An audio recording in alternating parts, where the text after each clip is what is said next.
And welcome to this week's edition of Basketball 201. I'm Jerod Morse here with Ben Ladner. And Ben, the last few weeks of these haven't been that good. We've been talking a lot about Indiana's struggles. Last week, we went back to way early in the season to find, something positive to hang on to. And lo and behold, Indiana goes out Saturday and unexpectedly plays a terrific ball game and beats Michigan State. And today we're going to talk about some of the improvements that Indiana made offensively, some of the especially just how much more in rhythm they are. And, of course, you could see that in the stats. They made 10 of 20 threes and just, were more cohesive, more successful on that end for the entire game. So excited to go through that today. Yeah, it was one of the most remarkable wins, one of the most remarkable games I've seen in a long time. I mean, to have you were there too, right? I was there. Yeah, I was. I guess it was the opposite view of if you're watching the TV broadcast, it was like the top right corner. So Seth and I had a good view, and I haven't seen many things like that. Honestly, having a team, big underdog already against the number 6 team in the country on the road, loses their best player like 12 minutes into the game. It was just amazing the way they rallied. And you talked about the connectedness, the cohesion on the offensive end. Archie Miller talked about that a lot, both after the game and on his radio show last night, just the ball movement, the rhythm that the offense found. And it really is a huge difference between what we saw against Michigan State and what we've seen, the last month or so. It looks like two different teams. So I guess that's probably a good place to start. Is just the ball movement, how different the team looked and the continuity of the offense relative to, I guess, recent weeks. So what we have here, we have a play from the second half. Most of these clips will be from the second half, where Indiana is running an offensive set. They've taken the lead recently. This is kind of later in the game, under the 4-minute mark, a little bit after their kind of flurry of threes. They hit 4 threes in a row at one point. There's like 4 baskets in a row were threes. Which I don't think they've done all season long. So that's an improvement in itself. But this is, just watch how many actions they run in this one possession. That's kind of the biggest thing. Look how many times the ball changes sides of the floors. They rewind that a little bit. They run kind of a double screen action. They ran this a lot where Romeo Langford's going to loop through here off of a double screen. And then Jake Forrester's going to come back down to set this for Devontae Green. So you're getting multiple options off of the same action. And Romeo loops back around. You're running multiple sets. And then you kind of get a Romeo one-on-one, able to hit the shot, create space for himself. So while that was kind of an individual play by Romeo Langford, it was made possible by the fact that they moved the ball. They changed sides of the floor. They made the defense work. They made the defense bend. And what we've talked about for so many weeks now is that Indiana just hasn't had any space, and particularly Romeo Langford just has had no space to get into the basket because the defenses are stationary. They're loading up. They're blocking his lanes to the basket. And when you force the defense to guard multiple actions, when you force them to move back and forth on the court, you prevent them from just being able to stand there and block off one part of the court. And so I thought it was a really nice adjustment from Archie Miller, a really nice adjustment from the players to put the defense in motion, get them bending, kind of get them out of shape, and then you give Romeo that space, that opportunity to attack against an opponent that can't really throw multiple bodies at them the same way they have been in recent weeks. Yeah, we highlighted that when we showed clips of the Purdue game and how they moved so well offensively and, had guys, away from the ball, just moving, just to give those defenders something to look at. Right. So when you see something like that, and you watch a clip like that and it looks so much different from what Indiana had been doing, is that something where, this week they refocused on that and put, those kind of sets, those kind of actions in? Or is it something where that stuff had been in place, but the players just weren't moving with the crispness and the purpose and the enthusiasm on offense that they did on Saturday?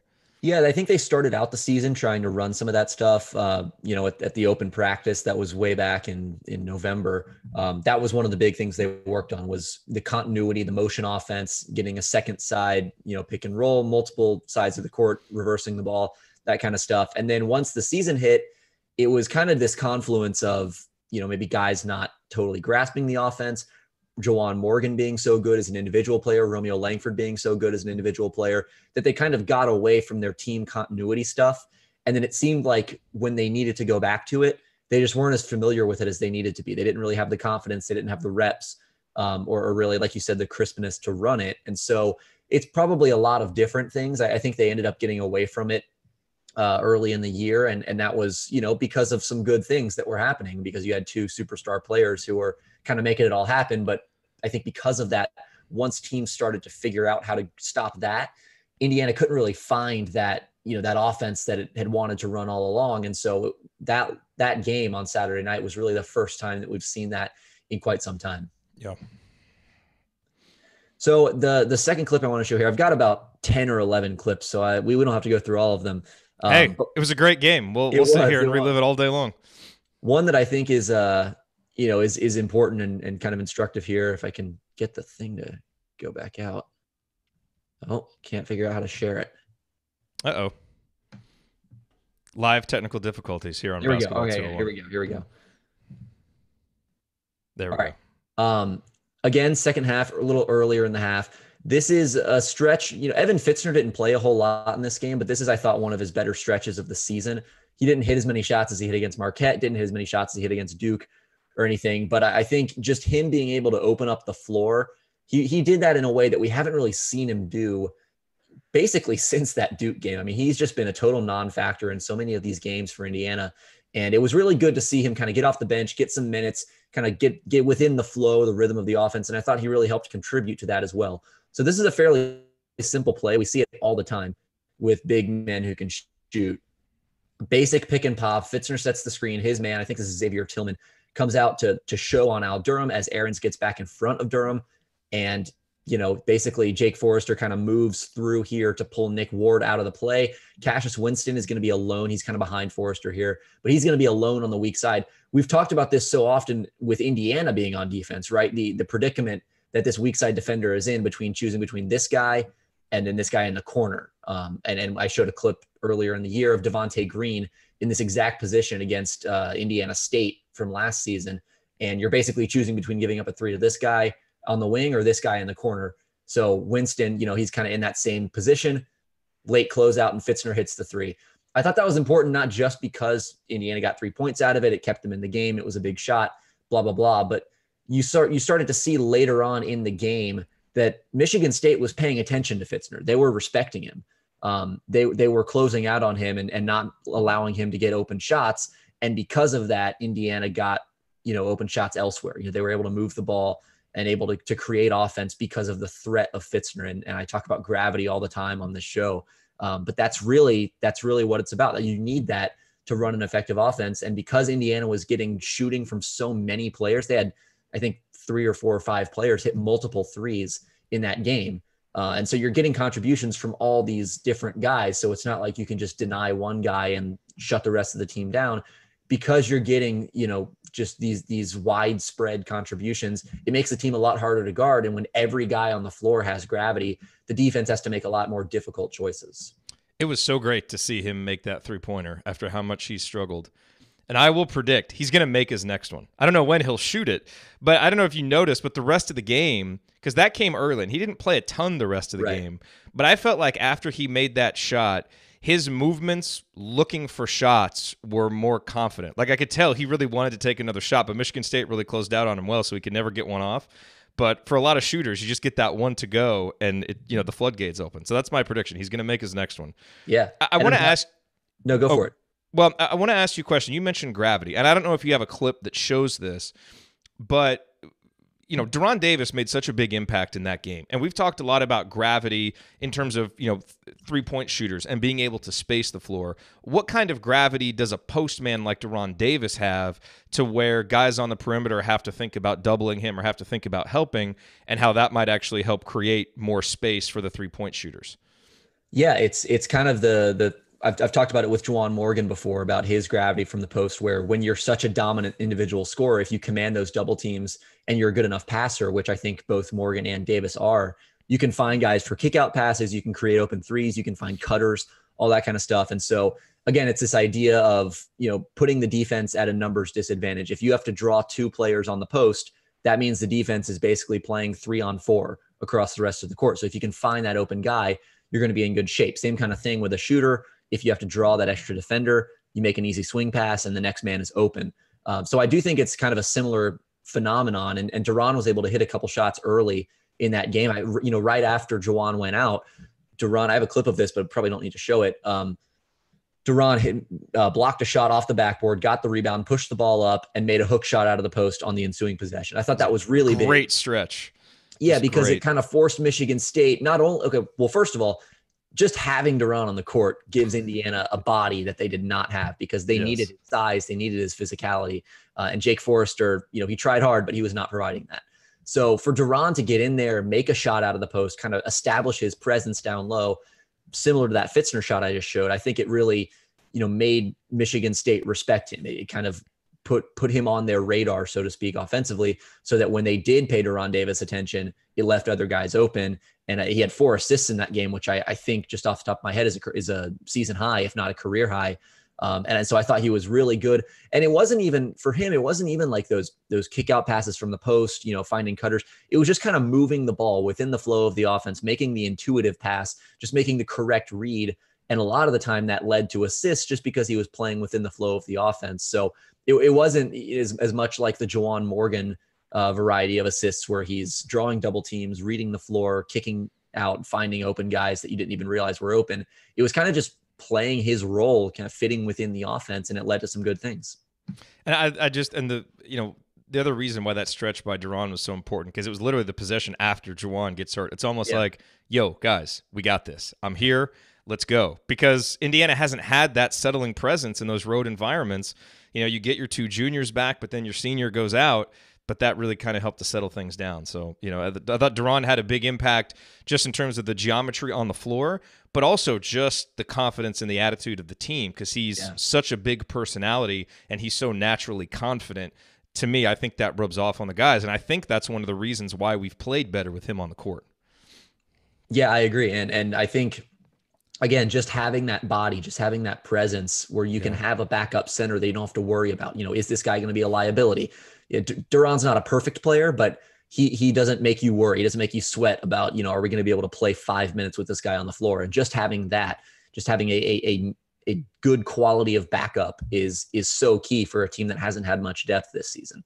Yep.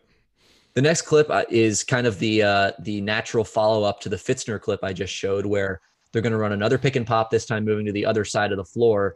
And watch how Michigan State plays this one, because now that Fitzner's already hit a 3, they've kind of got to respect his shot a little bit. And so, again, comes off the screen. Xavier Tillman is going to show on Devontae Green while Cassius Winston gets back in front of the ball. This isn't quite what Indiana does with the hard hedge, but it's kind of a variation of it. We've talked about the high drop where the big guy just kind of gets to the level of the screen.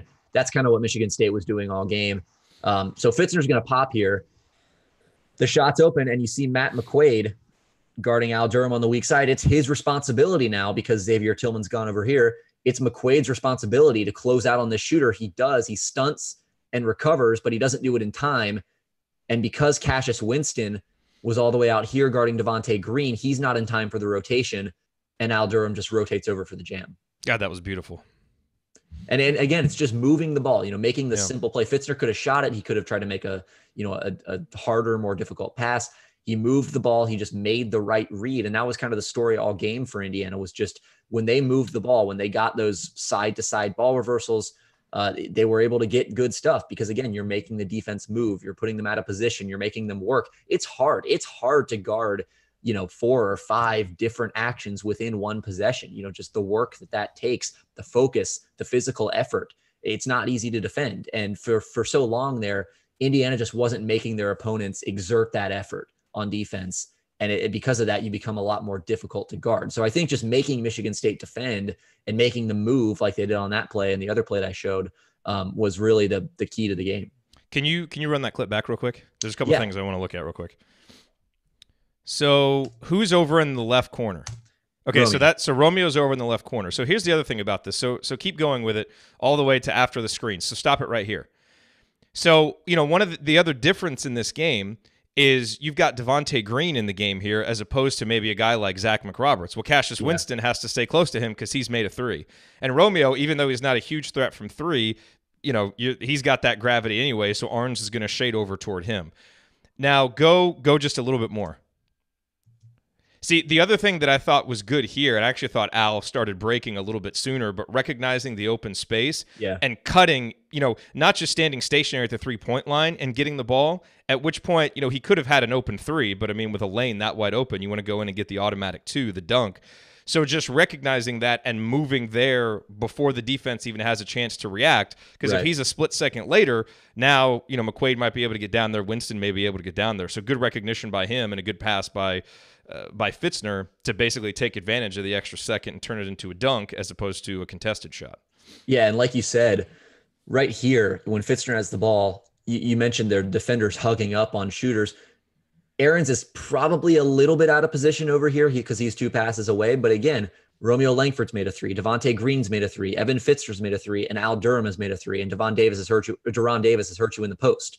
So it kind of goes back to what I was saying, where it's not like you have one guy who's doing all the damage. Like in other games, if opponents will be fine leaving this guy open. They'd be fine just not closing out on Fitzner if it came, if it gave them the ability to deny Romeo the ball. But because Indiana has 5 legitimate threats on the floor here, it just makes the decisions for the defense a lot more difficult when you have multiple guys that can hurt you. Yeah, and Al almost could have recognized that sooner and started cutting even. Yeah, he cuts right here. Yeah, that's an even easier bucket. Yeah, but still a beautiful play. Yeah. All right, let's see if I can find the next one here. Have I showed this one already? Yeah, and the other thing, just on a macro level, the spacing was just so much better. I mean, we have watched so much offense that has just been clogged and bogged down, and it was just nice to see the spacing. And look, there is a reason why Indiana shoots so much better from 3-point range when Devontae, Al, and Rob all play. All 3 of those guys shoot 38.5% or better from 3. None of them are great, but they're all above average. So they can hit threes, and teams have to pay attention to them. And that naturally is going to space the floor. And part of the issue has just been having all those guys on the court at the same time. So, some of it was just a natural outgrowth, I think, of the personnel that was available, but also, they clearly made a more concerted effort to use that personnel better. Yeah, and this next clip is actually a good example of that. And I think, later in the game, once Indiana kind of started hitting some shots, I liked the way that Archie Miller started to look for and the team too started to look for threes a little bit more, because it's not a team that's going to take a lot of threes by design, but they're going to take the ones that are there. And I think once they realized that the team was feeling it a little bit and kind of had some rhythm, they were able to create some opportunities from 3 that they don't normally look to do. And this play is a good example where, again, like I said on that first clip, they're running multiple sets, moving the ball side to side, one action right into the next, moving. And then, so watch here when they're going to run this middle pick and roll, I guess side pick and roll, moving middle. Michigan State plays their typical coverage. Watch Justin Smith here on the weak side. Your eye wants to focus on the ball screen action, the roll, the help defender here. That's kind of this half of the floor is what you're first drawn to. But watch Justin Smith, because Michigan State has, basically a couple guys zoning up on this side of the floor, and Justin's man is all the way down here. This is, I think, Kenny Goins, basically at the midline to help on this roll for Deron Davis. Justin, he recognizes that, sees that there's only one guy basically in the vicinity of him and Al Durham.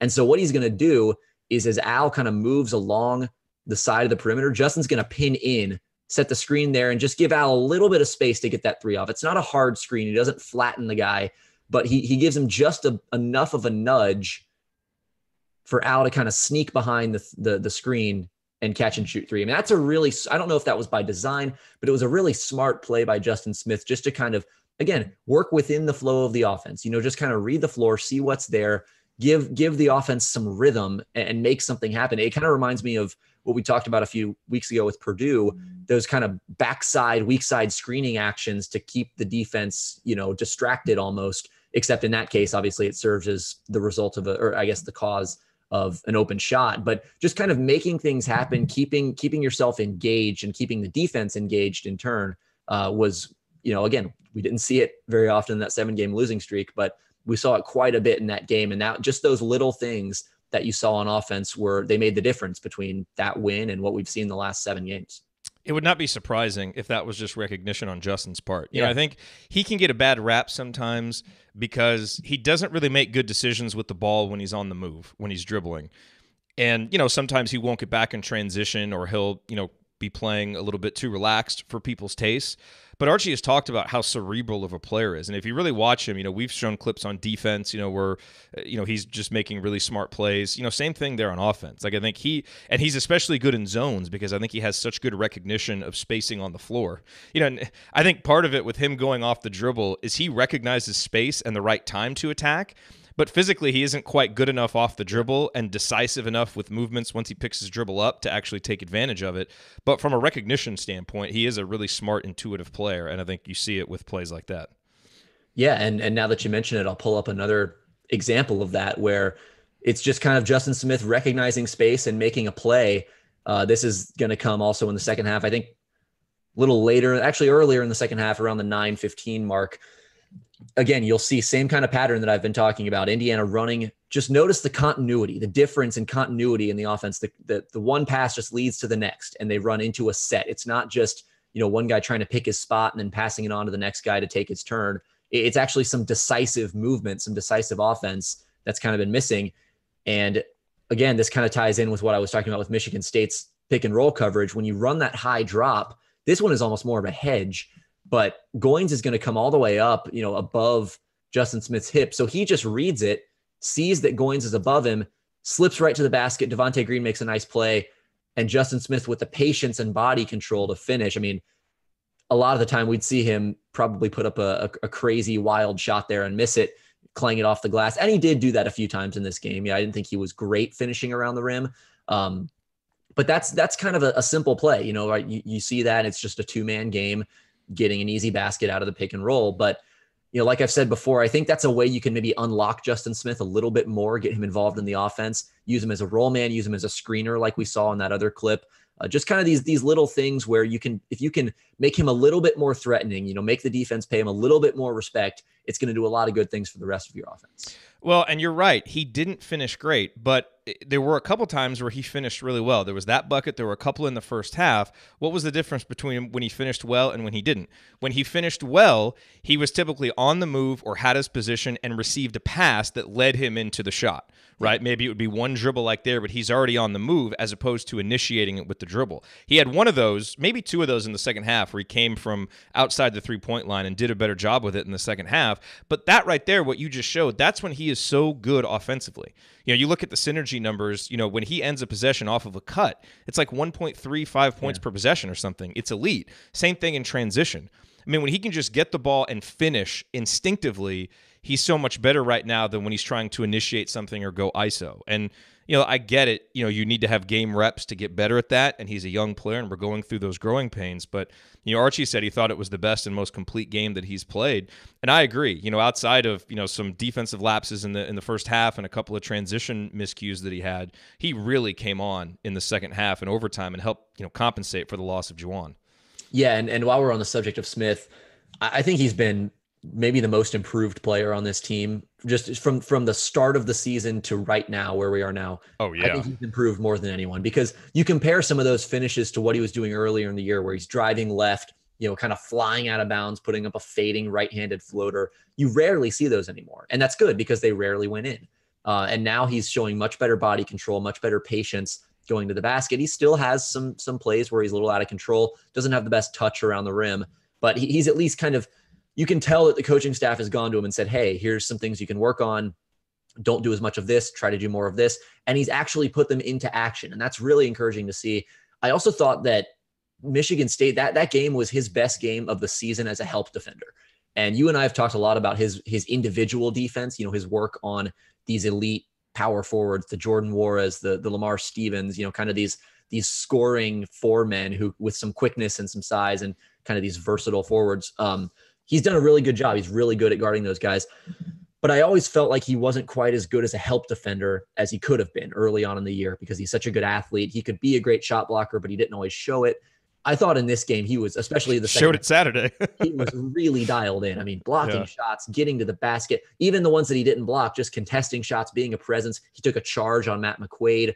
I thought just his rotations, his activity around the basket, because Michigan State didn't have that elite power forward. I mean, their foremen were able to stretch the floor and make some shots, and they did. And they actually, Justin, if you watch a few of those plays, he was pulled out of position a little bit by his, having to hedge and recover onto a shooting four rather than kind of an interior-based guy. I thought Michigan State's bigs were really crucial in opening up their offense. But in the second half, man, he was just on it. Rotations, activity, it was all really great as a help defender.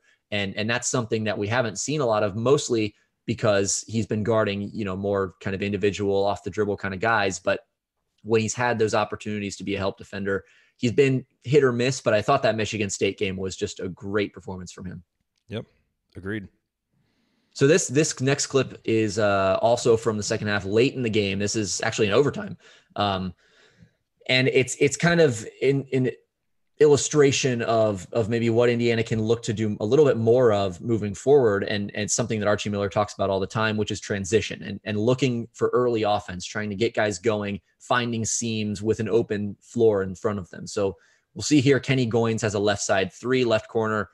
Actually a decent shot for Michigan State. Indiana's a little lucky that he missed it. But Rob Finney grabs the rebound, pushes ahead to Romeo Langford, one more pass to Al Durham, and he draws a foul. Again, simple play. Where has that been all season? That's exactly how you run transition right there. Just the opportunism in transition, looking to push the ball, seeing what you have. And then if there's nothing there, maybe you pull it out. But you're not going to find out unless you really look for it and unless you really push the ball and try to find those opportunities. And so I thought Indiana had a few plays like that. That was just one of a handful. But their ability to work in transition and just get the offense moving early, because it's always easier to work against a scrambled defense than it is against a set defense. And so I think Archie's been saying that for weeks and weeks and weeks. We got to get out in transition, and the team hasn't been able to do it. But for whatever reason against Michigan State, they were. And Rob did not have a great game, but that was a really great play by him to get it and immediately go. And especially for a freshman, in overtime, you're up by 1, there's 3 minutes left, to have the presence of mind to just be aggressive and get it out there. He got it to Romeo, and then I thought it was, a really unselfish play by Romeo to just, and great recognition to immediately see Al Durham. I mean, there wasn't a wasted movement. And to me, watching us in transition, I think the reason why we haven't been good in transition is because there's indecision and wasted movements. And so, by that time, your margins in transition are small. Teams are hustling to get back. And so by the time, we get down there, any advantage is lost. That right there is how you run transition. You're decisive from the moment that you get the rebound, and everybody's moving toward the basket, filling lanes. And it was beautiful. Nice job by those guys. Yeah, totally agree. Last clip here is we'll go back a little bit to the idea of offensive continuity and ball movement, and all 5 guys kind of playing locked in. Again, look at who's on the floor, and it sounds like we're kind of bagging on Zach McRoberts, and I like McRoberts a lot as a player, and I think he does a lot of good things. But offensively, I do think there's a case to be made that Indiana's offense is a little healthier when he's off the floor, and I don't think that's a nuclear take or anything. I think he's a negative offensive player, even though he's not terrible. He just doesn't really give you much. But you look at who's on the floor for Indiana right now, all pretty solid offensive players. Rob Finney, Romeo Langford, Devontae Green, Justin Smith, Deron Davis, all guys who can put the ball in the basket, even if Smith isn't the greatest off the dribble guy, not going to create his own shot. But, the other 4 guys can do some things offensively that really forces Michigan State to pay them some attention. And so here we'll just kind of see same kind of thing, side pick and roll, moving middle, ball reversal, reversal again, swing to the corner. You get the pick and roll, moving middle. And again, like I said, you're moving the defense from side to side. You're making them guard multiple actions. No one on Michigan State is in a position where they can just load up in the middle. Even Deron Davis moves from the elbow to the block and kind of back and forth in that area. So no one on Michigan State can just stand there in the lane and barricade the rim. It's not possible because the offense is moving and making the defense move with them. And so finally they get this Romeo pick and roll moving middle. They draw the defense in, and an easy kick out 3 to Devontae Green. At that point in the game, Indiana was on fire, and just a simple drive and kick on the surface level, but it's because of the ball reversals, the movement, the driving, and the kicking that you're able to get it. Romeo, I thought 2 things that really stood out. I mean, in addition to just some of the amazing shot making late in the game, his movement off the ball was so much better. I mean, he really moved with purpose. And I thought he's always looking to score when he drives, but he was much more willing, if that initial drive was cut off, to pass with trust to his teammates. And I think that's been missing, especially as Indiana's been shooting cold. I'm sure in Romeo's mind, he's like, dude, we're shooting 25% from three. Let me just go try and get a two because Yeah. it's probably a higher efficiency shot if I just take it. But when you surround him with the guys who can make threes like Devontae and like Al, I thought he was much more willing to pass. And that was great to see. There's longtime IU fans, of course, will remember, something Bob Knight always used to say, which was just, very simple. Just be hard to guard. We've got to be hard to guard. One of the tenets of the motion offense, which is be in motion, be moving. So, if you're just standing there, you're easy for the defense to guard. And Indiana, for too much in the last 7 games, has been easy to guard. Whether it's been because you have a guy like Zach McRoberts out there that isn't a threat off the dribble or to shoot it. You're playing younger guys like a Clifton Moore, who really isn't a threat on anything but offensive rebounds right now, or because the guys who are out there just aren't moving, or just standing. And when you do that, you can see the impact, because Michigan State's a really good defensive team. And it's not like Indiana, had the greatest offensive night of all time, but they had a good enough offensive night in someone else's building against a really good defense to win a game. And that's such huge progress. And it really boils down to, obviously it boils down to making 10 out of 23s. That's huge. But it also just boiled down to doing a lot of simple things that have always kind of been tenets of IU basketball better. The movement, the sharing of the ball, all those different things. And it was just so nice to see that, back in an Indiana uniform again for one night. And we've got to see if they're going to keep doing it. But this is what I want to get your thought on here as we close, unless you have any other clips. Well, one more point. On that clip, you mentioned Romeo kind of trusting his teammates, or at least seeming to trust his teammates a little bit more. And look where he is when he makes this pass, on the drive. He gets it and he takes 3 dribbles. Look where he is when he makes the pass. He doesn't try to barrel all the way into the rim. He gives it up early. As soon as he sees that the defense has thrown extra bodies at him, he makes the pass. And in recent games, like you said, it's almost been like, well, we're shooting so poorly from 3. I'll just try to get to the basket. And it almost seems like he's getting in his own head, where he's been in a funk. So he's trying to break out of it by just attacking, getting to the basket. And there is some value in that. But I also think that at times it's given him a little bit of tunnel vision. And in that game, I thought he did a really nice job of just reacting to the defense and making the simple play when it was available, rather than trying to, take that one extra dribble that he didn't need to take, put up a shot against, 3 defenders when there's an open guy in the corner, just those kind of plays that he's been bottled up in. He kind of avoided those situations himself, in addition to, the offense opening up space for him. He kind of worked himself out of those situations by making those early reads, making those smart passes. Yeah. So, you come out of a game like this, there's kind of 2 narratives that could be at play as we move forward. One, we could look back on this after Indiana, goes 8-1 in their last 9 games, and are like, wow, boy, that game against Michigan State really turned things around. This team started clicking. They played really well. Or we could look back on it, when they go, 2-7, and it's like, well, at least we had the Michigan State game, but then we reverted back. And so I guess the question is, where do you kind of fall on what you expect to happen? And I would say for me, granted, I tend to usually take, the more optimistic side of things, but I don't think that we'll probably shoot 10 of 20 on threes ever again. I really do think, and even after reflecting on it, think that there were some really repeatable things that we saw that really suggest that this could be an actual turnaround. The biggest one is just having guys healthy. You get Devontae out there, you get Deron out there, Allen Robber out there. Like, you get all those guys healthy. This team has proven they're a good team. So that makes you feel better. But then number 2, you see the movement, you see the crispness, you see some of the things that they were doing offensively. And I have to think that now for Archie as a coach, being able to say, guys, look, this is what we did to beat Michigan State at Michigan State. They're going to be more trusting that, hey, if I put forth this extra effort, if I move, even though I don't know if I'm going to get the ball, this is going to help lead us to a score. And because the ball is moving so much better, I might end up getting the ball. That helps with offensive enthusiasm and consistency and all of those things. So, if I had to bet, if I had to really predict what I really think that game's going to signal a turnaround and that we're going to see much, much better offense moving forward, assuming that we keep these guys, all those guys mostly healthy for the rest of the season. Where do you fall on what you expect moving forward?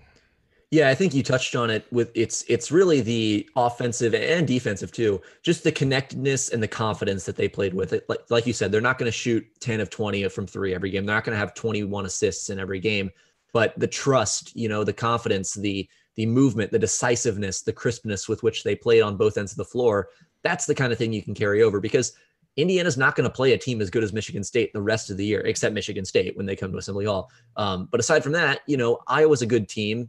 Minnesota's a good team, but none of them are elite like Michigan State is. I mean, that's a national title contender, and Indiana just beat them without their best player on the road. That's probably a little bit of a fluke just because those things don't happen. And it was kind of this huge underdog, performance, which was totally unexpected. But again, if you can do that, I mean, there's no reason to believe that you can't, rattle off a run here to close the season strong. And like you said, it could go the other way. We've certainly seen enough evidence from Indiana to suggest that was a one-game blip. They're going to, continue spiraling and kind of revert back to old ways after this. So it could go either way. But I think like you, I would lean toward, maybe not 8-1, but maybe they close 7-2, 6-3, kind of on this upward trend, get into the Big Ten tournament with some positive momentum and see what happens. But I do think it's kind of just the philosophical, conceptual stuff that they were doing, the execution rather than, the actual results, just the process, I guess, with which they played. If you do that consistently enough, you may have games where the ball just doesn't go in. But if you play with that sort of vigor and that sort of confidence and I guess togetherness on both ends of the floor, you're going to give yourself a good chance in basically any game you play.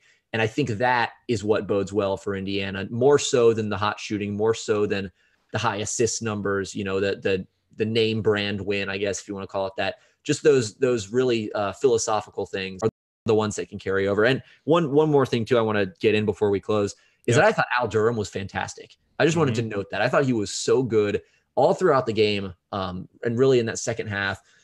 It really stood out to me. He was just playing with such purpose. He seemed to really be communicating on the floor more than I've ever seen him. I mean, he's coming out of his shell as a leader for this team. Yeah, I don't know if that came through on the TV broadcast, but being there in person, I really saw him, relaying calls from the bench to the guys on the floor, telling guys, this is who you've got, this is who I've got, this is how we're matched up, calling out signals, talking on defense, communicating on offense. I thought he was, a real big reason for that win. I'm sure him coming back from a dislocated finger had some sort of galvanizing effect for the team, even if it didn't single-handedly swing the game. His shooting obviously was huge. The way he played defense, I don't know. It might have. Do we win the end of that game without Al Durham? I don't know. If he's not on the floor, no. But I'm saying as far as just the lift that it gave the team. Yeah. I don't know how you can necessarily quantify that, but I thought his defense on Matt McQuaid was terrific. He got through screens. He fought to deny the ball. He closed out on shooters when he needed to. I just thought every part of his game was really, really good in that Michigan State game. And I think, I've been kind of leaning this way for a couple of weeks now. I think he's probably the third option. If we keep talking about who's going to be the third guy on this team, I think it's Al Durham at this point. And I think, to me, there's a really compelling case that he is the third best player on the team right now, even though you could argue Justin Smith maybe. But I just wanted to get that in there, that Al has been really, really phenomenal over the last week or so. He has the largest growing fan club in the on the IU team, I think. The thing with Al that is so interesting is we've always kind of known that he's got natural leadership qualities. You could just tell. But I think it can sometimes be awkward for a guy who isn't highly recruited, a 3-star guy that isn't in a huge role early on. His minutes were a little inconsistent last year. His production was he's young. His production was very up and down this year. It can be hard for that guy to emerge into a real leadership role because of those things. But I feel like now he's starting to come out of his shell more because his production is more consistent. His minutes are more consistent. And I think he's really earned the respect and trust of both his coach and his teammates. And you're seeing that come out. And it couldn't have come at a better time because Indiana needs more vocal guys. Like, we've got some leaders by example. You've also got to have guys that are vocal with it too. And I think Al is going to be more comfortable maybe in a vocal leadership role than some other guys are. And that's a really big, and Archie mentioned, something, it was either in his radio show or his post-game comments. It was something like, we've had kind of a shift in leadership. We've gotten that figured out. I don't remember the exact quote, but it was something like that. Yeah. And I wonder if Al is kind of involved in that at all. If he's kind of part of what Archie is inferring there, because at least from just watching the actual game action, it's felt like that. And he's been so much better over his last 4 games. So I agree with you on that wholeheartedly. Yeah, and at the very least, he can shoot the ball. If you need someone who can just knock down shots, he's been that guy all season long. And he's finally driving to the basket again, which is what we saw last year. So he's really become a 2-dimensional player, and his mid-range game is pretty good too. So and he's defense, hard to He's hard to guard. So my last question for you, obviously we've talked about on the show, you're an IU student, but you're a North Carolina fan. And I think part of the reason why people appreciate your interludes here on the assembly call is your ability to dispassionately analyze the Hoosiers, which, I can struggle with, I admit. But as you were there watching the game, did you get caught up in it? Were you rooting for Indiana watching the game? Or were you able to just stay there and kind of watch objectively? No, I was nervous. I don't know that I was necessarily rooting for one side over the other, but when they got down the stretch there, I was nervous, and it reminded me of I was actually sitting courtside covering the Kansas Villanova game in 2016, the Elite Eight, and I remember during starting lineups, like when they were announcing starting lineups of that game, I was like, my hands were sweating, and I wasn't even playing in the game, and I was nervous. I had no investment. But just like those environments, those tense moments in loud, raucous environments, I think, whether you're playing, whether you're rooting, whether you're just watching, have a way of kind of making you get caught up in it. So I don't know. I was rooting for IU in the sense that I wanted to have something new to talk about, right? Because it's more interesting if they win. I have, a more interesting story to write about, to tell, to report if they win rather than if they lose and just, lose 8 in a row, same old story. But so I think just from that standpoint, I probably was rooting for IU just a little bit, but it was more because of the story rather than any sort of loyalty, I'm sorry to say. Hey, no, that is quite all right. Hat tip to Joel in the chat mob. Clarity is what Archie said about the leadership. They've gotten some clarity on it. So, hey. Yeah, and that was actually in response to a question about him calling the team soft after the Michigan game. Yeah. And how they've kind of turned that around since then. And just the, I guess, hardening up, if you want to call it that, the way that they were able to kind of respond to that. It's funny that you mentioned being nervous because I tweeted this out during the game. Like, I was as nervous as I've been during a game because the way that I watch games has changed a little bit now that we do the post-game show right afterwards because I take notes a lot. And sometimes, like, I used to be just a crazy person during games, up the whole time, clapping, cheering and all that stuff. And I don't do it as much now because I'm like trying to process everything to, remember it for the post-game show. But some games, the moment just gets you. Yeah. And for me, man, that was probably as nervous as I've been since maybe the game at Iowa when Yogi hit the shot to win the Big Ten title. Like, just wanting the win for the players so much because they earned it. It would have been one of those where it's like, man, if you lose, it's just, you feel kind of crushed because they really, they actually earned that win. Yeah. And they got it, and it was great to see. And they got it in part because of everything that you just highlighted there on the offensive end. Yeah. And it's funny too, because I remember in high school, like when we played probably 3 or 4 big games with big crowds, and I was never nervous. Like, I never got nervous for